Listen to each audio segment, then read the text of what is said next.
నమస్తే, welcome to hit TV. నేను మీ శ్వేత గంగాధర్. అసలు ఏపీ పాలిటిక్స్ లో ఏం జరుగుతుంది? ఒకవైపు కేబినెట్ సమావేశాలు అయితే, మరోవైపు పొలిటికల్ రౌడీలు, క్రిమినల్లు అనుకుంటూ కూడా చాలా వరకు స్టేట్మెంట్స్ రన్ అవుతున్నాయి.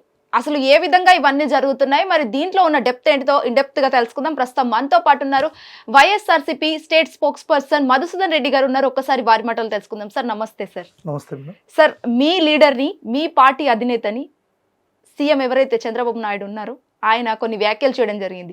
క్రిమినల్, పొలిటికల్ రౌడీ ఇట్లా సంబోధిస్తూ మాట్లాడడం ఏంటి సార్? అసలు అది అవి ఏమంటారు? ముఖ్యంగా ఇప్పుడు ఇంత వయసు వచ్చిన చంద్రబాబు నాయుడు గారికి వయసు పెరిగింది కానీ జ్ఞానం పెరగలేదు.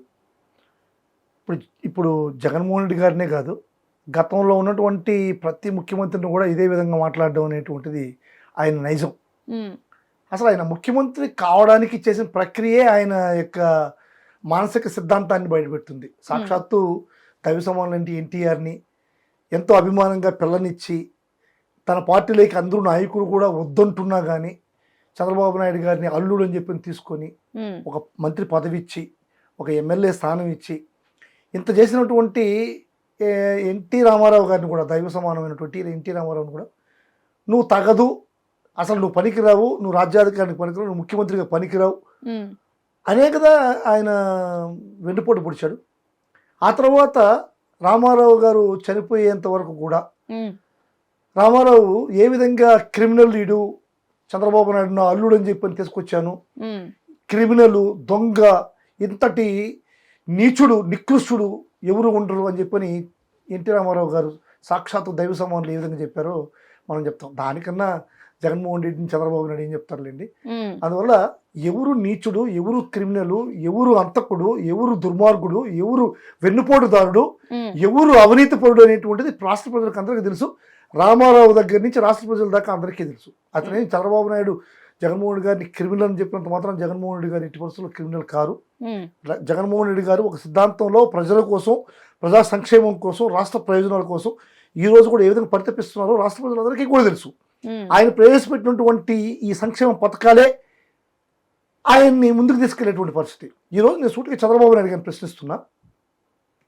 రాజశేఖర రెడ్డి గారు చనిపోయారు, అదేవిధంగా ఎన్టీ రామారావు గారు చనిపోయారు. ఎన్టీ రామారావు గారు చనిపోయినప్పుడు ఈరోజు మహిళల కోసం ఒక బిల్లు పెట్టాడు ఎన్టీ రామారావు. అంటే సమాన హక్కుని కావాలా అన్నాడు ఎన్టీ రామారావు గారు. ఆస్తిలో సమాన హక్కు ఇవ్వండి ఆడబిడ్డకు కూడా అన్నాడు. It's very good, nice. Ramarao గుర్తుపెట్టుకోవాలి. అదేవిధంగా 2 రూపాయలకి పేదవాడికి 2 రూపాయలకి బియ్యం అన్నాడు. Good, nice. రామారావు గారు దేవుడు గుర్తుపెట్టుకోవాలి. ఆ తర్వాత రాజశేఖర రెడ్డి గారు ఉన్నారు. రాజశేఖర రెడ్డి గారు చనిపోయారు. రాజశేఖర రెడ్డి గారు చనిపోతే ఈరోజు రోడ్లో పోతా ఉంటే, ఒక అంబులెన్స్ పోతా ఉంటే కొయ్ కొయ్ కొయ్ అని మీరు చెప్పండి, ఎవరు గుర్తుకొస్తారు? ఎవరు గుర్తుకొస్తారు? వైఎస్ఆర్, రాజశేఖర రెడ్డి. అదేవిధంగా జలయజ్ఞం, ప్రతి రైతు కూడా ఈరోజు 5 నోట్లు పోతున్నాయంటే రైతుకి ఎవరు గుర్తుకొస్తారు? రాజశేఖర రెడ్డి గారు గుర్తుకొస్తారు. పేద బిడ్డ చదువుకోలేని పరిస్థితిలో ఉంటే వాళ్ళకి వెన్ను తట్టి ఫీజు రీయింబర్స్మెంట్ అని ఇచ్చి ఎంతమందికో జీవితాన్ని ప్రసాదించినటువంటి ఒక మహానుభావుడు ఎవరంటే గుర్తుకొస్తారు? రాజశేఖర రెడ్డి గారు గుర్తుకొస్తారు. ఈ విధంగా రాజశేఖర రెడ్డి గారిని గురించి చెప్పడానికి ఒకరోజు మనకు మీరు ఒకరోజు సరిపోతుంది. కానీ చంద్రబాబు నాయుడు గారు అంటే చెప్పకూడదు, చనిపోవడం చెప్పకూడదు. చనిపోతే ప్రతి మనిషికి చావు అనేది తథ్యం. రేపు నేను చనిపోతాను, ఇల్లుండి మీరు చనిపోతారు, ఆ తర్వాత అందరూ చనిపోతారు. ప్రపంచంలో ఉండే అందరికీ చావు అనేటువంటిది తథ్యం. చంద్రబాబు నాయుడు కూడా చనిపోతారు. కానీ చంద్రబాబు నాయుడు చనిపోయిన తర్వాత చంద్రబాబు నాయుడు వల్ల పలానా వర్గ ప్రజలకి, పలానా రాష్ట్రానికి, పలానా ప్రాంతానికి ఒరిగింది ఏంటి అనేది గుర్తుపెట్టుకునేదానికి ఏదైనా ఒక అంశం ఉందా? ఈరోజు జగన్మోహన్ రెడ్డి గారు చెప్పండి. అంటే మీరు ఇన్నిసార్లు అంటున్నారు, ఆయన 4 సార్లు సీఎం అయ్యారు. ఎన్నిసార్లు సీఎం? గంగ గోవి పాలు గరిటెడైనను చాలు, కడవడైననేమి కర్మపాలు అన్నారు. అంటే రాజశేఖర రెడ్డి గారు పరిపాలించేది పట్టుమని 5 సంవత్సరాలు, 100 రోజులు. మీరు 4 సార్లు ప్రమాణ స్వీకారం చేశారు. ఏం లాభం? పలాందని చెప్పండి. ఈరోజు రాజశేఖర రెడ్డి గారి పేరు ఆంధ్ర రాష్ట్ర ప్రజల హృదయాల్లో చిరస్థాయిగా నిలిచిపోయింది. ఒక ప్రింట్ వేసుకున్నాడు ఆయన. అది పాలన అంటే, అది నీతి అంటే, అది మనిషి యొక్క తత్వం అంటే, అదే ప్రజాపాలన అంటే, ప్రజల పట్ల అభిమానం అంటే.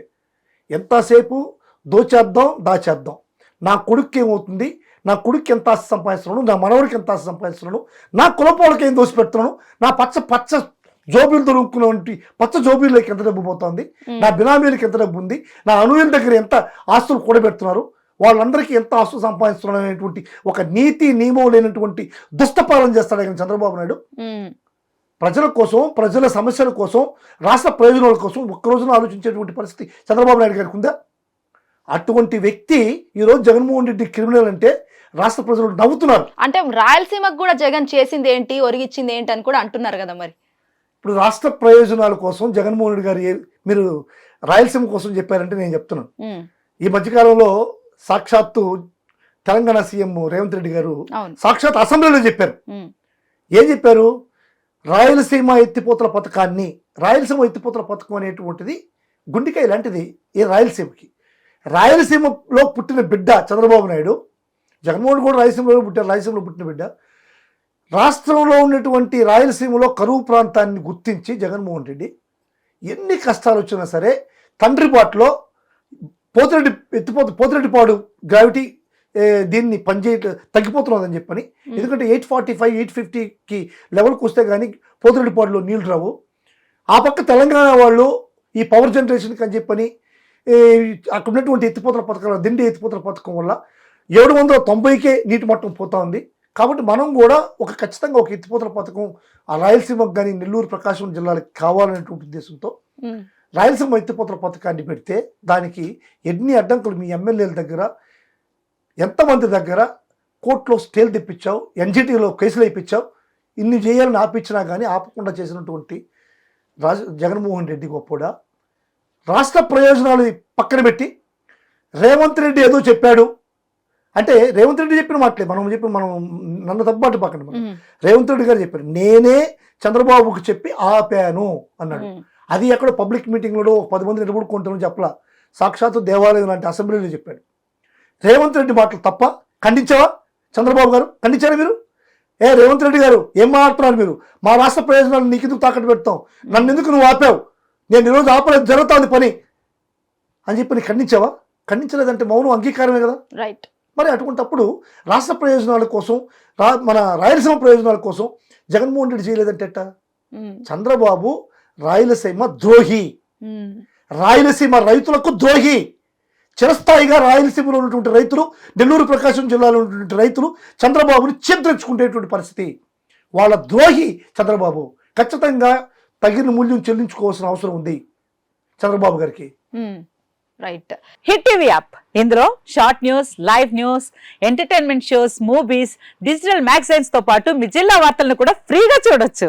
ఇంకెందుకు ఆలస్యం, వెంటనే హిట్ టీవీ యాప్ ని డౌన్లోడ్ చేసుకుని ఫ్రీగా ఎంటర్టైన్మెంట్ పొందండి. Hit TV app. Hit TV app. Please download hit TV app. Hit TV app ని ఫ్రీగా డౌన్లోడ్ చేసుకొని ఎంజాయ్ చేయండి. మీకు నచ్చిన ఎంటర్టైన్మెంట్ కోసం హిట్ టీవీ యాప్ ని ఫ్రీగా డౌన్లోడ్ చేసుకొని ఎంజాయ్ చేయండి. హిట్ టీవీ యాప్ ని డౌన్లోడ్ చేసుకుని ఆస్వాదించండి, ఆశీర్వదించండి. ఇంతమంది సెలబ్రిటీలు హిట్ టీవీ యాప్ ని డౌన్లోడ్ చేసుకోండి అని చెప్తున్నారంటే ఎంత మంచి యాప్ ఆలోచించండి.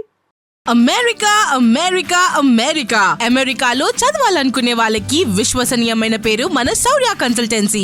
UK లో 1 year masters. UK లో 1 year masters. 2 years work permit up to 5 years visa. Contact Saurya Consultancy. Contact 89851 89851.